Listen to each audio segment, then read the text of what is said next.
இந்த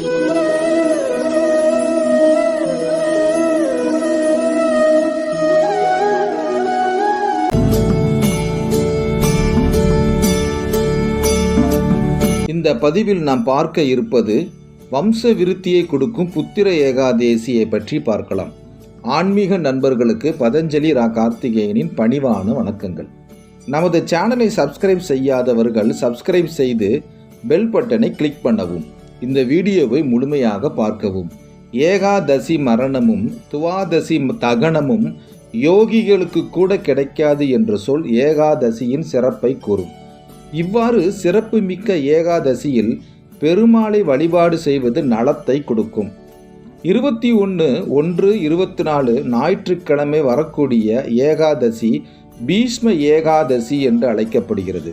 அதாவது தை மாத வளர்பிறையில் வரக்கூடிய இந்த ஏகாதசிக்கு புத்திர ஏகாதசி என்ற ஒரு பெயரும் உண்டு. புத்திர ஏகாதசியில் பெருமாளை வழிபட புத்திர பாக்கியம் உண்டாகும். மேலும் அன்று ரோகிணி நட்சத்திரமும் வருவது மிக சிறப்பு ஆகும். சந்திரனி நட்சத்திரமான ரோகிணி கண்ணன் அவதரித்த நட்சத்திரம் ஆகும். இந்த நட்சத்திரத்தில் புத்திர ஏகாதசி வருவது கூடுதல் சிறப்பாகும். குழந்தை பேறு வேண்டி இருப்போர் இந்த புத்திர ஏகாதசியில் கண்ணனை வழிபாடு செய்வதால் புத்திர பாக்கியம் கிடைக்கும். இந்த ஏகாதசியில் விரதமிருந்து நம்பிக்கையுடன் பெருமாளையும் கண்ணனையும் வழிபட புத்திர பாக்கியம் உண்டாகும். புத்திர ஏகாதசியில் இவ்வாறு வழிபாடு செய்ய வேண்டும். ஏகாதசி அன்று முழுவதும் துளசி தீர்த்தம் மட்டும் அருந்தி விரதம் இருப்பது நல்லது. உணவை தவிர்க்க முடியாதவர்கள் பழங்களை பெருமாளுக்கு படைத்து அளவோடு சாப்பிடலாம். பகலில் தூங்கக்கூடாது.